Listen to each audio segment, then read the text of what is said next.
Attorney Kaufman, good morning. How are you today? I'm well, had a bit of a break, 2 weeks away, but I'm fine. How is our beloved former president Rodrigo Roa Duterte, sir? Well, I've just come out from seeing him. He's in good spirits as usual. Sir, I have a series of questions. My first one is that the ICC plenary unanimously rejected former President Duterte's request to disqualify two judges. What is your reaction to this decision, sir? I trust the judges, and I trust the judges took the decision that they took for the right reasons. I have no reason to doubt them. Furthermore, new information has come to light, which I'm not at liberty to disclose, but it would have made a difference had I known about it before I made the request to disqualify the judges. Okay. Sir, what does this outcome suggest about the ICC's impartiality and the integrity of its judicial process, especially in politically sensitive cases like this? I'm not going to impugn the impartiality or the partiality of the International Criminal Court. As far as I'm concerned, the judges are doing their job as they're expected to do, given their mandate under the Rome Statute. I have no reason whatsoever to doubt their integrity. Sir, if the investigation proceeds and leads to prosecution, what legal consequences could President Duterte realistically face under international law? Well, I'm hoping that this case won't proceed to prosecution because we have a confirmation hearing, first of all, and we have a number of live issues which we're litigating at the present moment in time. So I suggest we cross that bridge when we come to it. Sir, would you know that if there's really a clear timeline regarding the adjudication of the motion for the interim release? I would hope that within a month it would be decided. As I said, we've currently in the process of making our request for leave to reply. We hope to be able to reply to the prosecution's response to our request for interim release. And then the judges will rule. Under the Rome Statute, the judges are meant to rule on a request for interim release as speedily as possible. Sir, in relation to that, many people in the Philippines were a bit confused with when you previously stated that the prosecution did not oppose your request for interim release, and then apparently the prosecution's response or written observation with respect to the interim release request is that they strongly oppose that. Can you clarify that, attorney? Once again, I stand by what I said. There was originally a non-opposition to interim release, but I'm not going to litigate the case now in the media.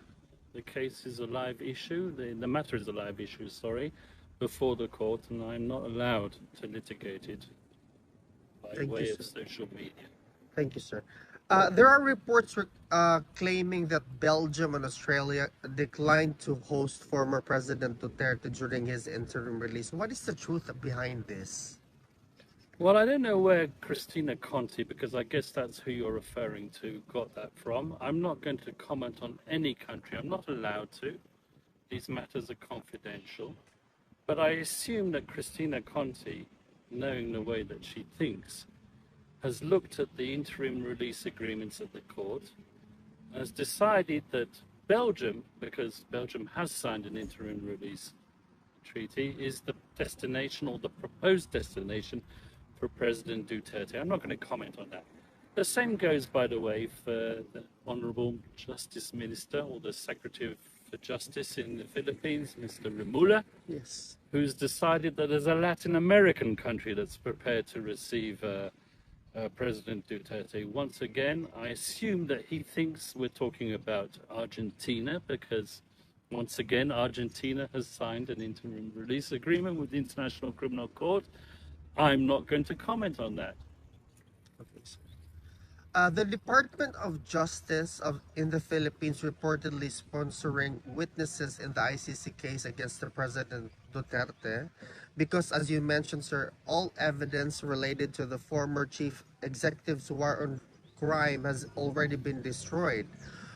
He mentioned that. What's your comment on that? Sponsoring witnesses to cooperate or encouraging witnesses to cooperate? I don't know. We'll investigate that matter, and if it's true, then they will be cross-examined, those witnesses, in court, and these allegations will be put to them. Sir, pertaining to the interim release, the annex terms and conditions, specifically paragraph 32, mentions that President Duterte will refrain from public engagement, holding office, and communicating with individuals outside his family. How does this affect the mandate given to him by the people of Davao as their newly elected mayor?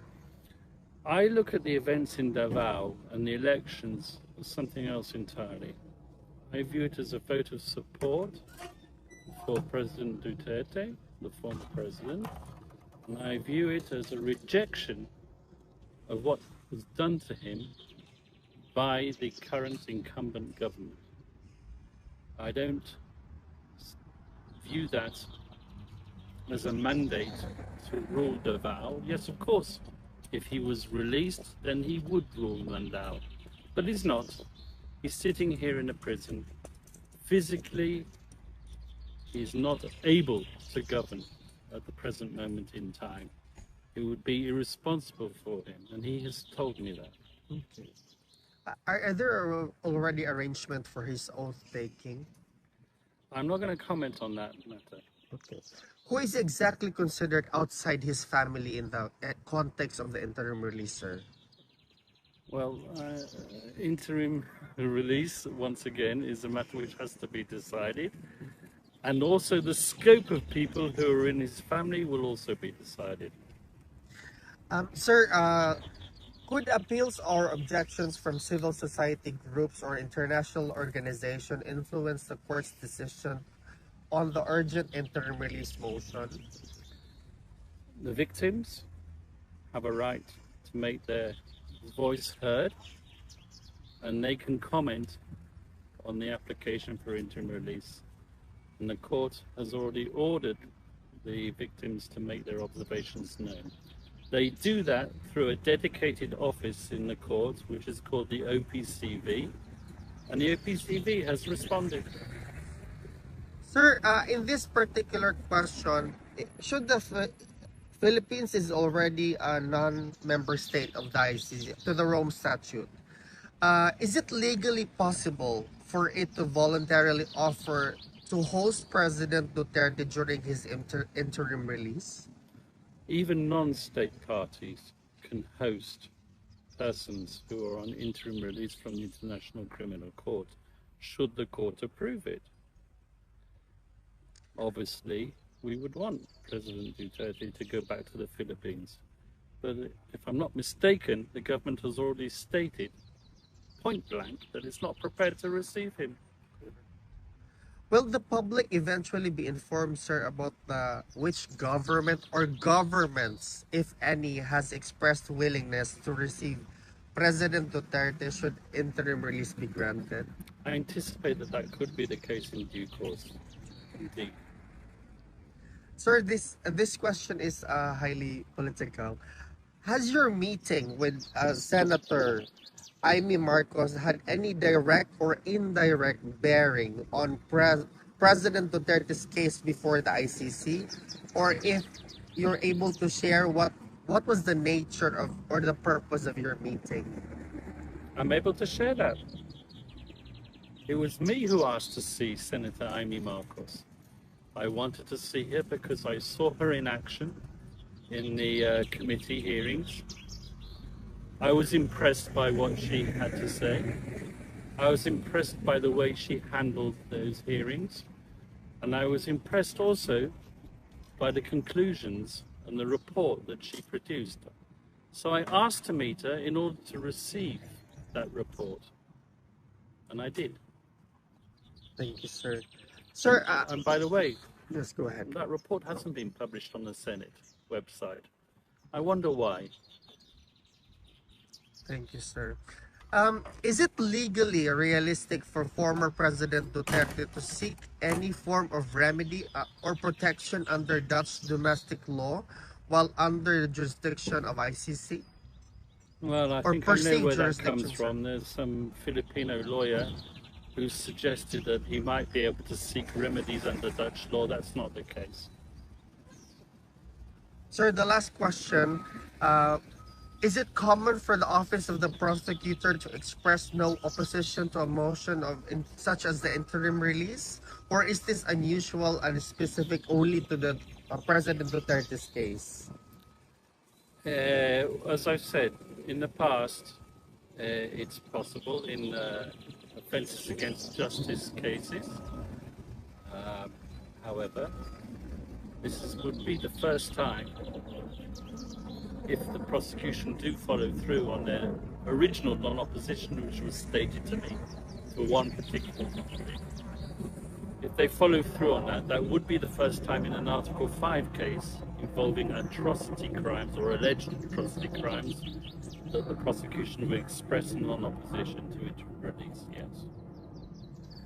Attorney Kaufman, do you have any message to the Filipino people who is closely following the development of the case of President Duterte? Yes, I do. As I said, respect the judicial process. A lot of gossip, a lot of allegations have been made, especially by people like Attorney Cristina Conti, that the supporters of former President Duterte are threatening witnesses or trolling judges. That is simply not true. Just respect the judicial process. Thank you, Attorney Kaufman. God bless you. You're welcome. Thank you, sir.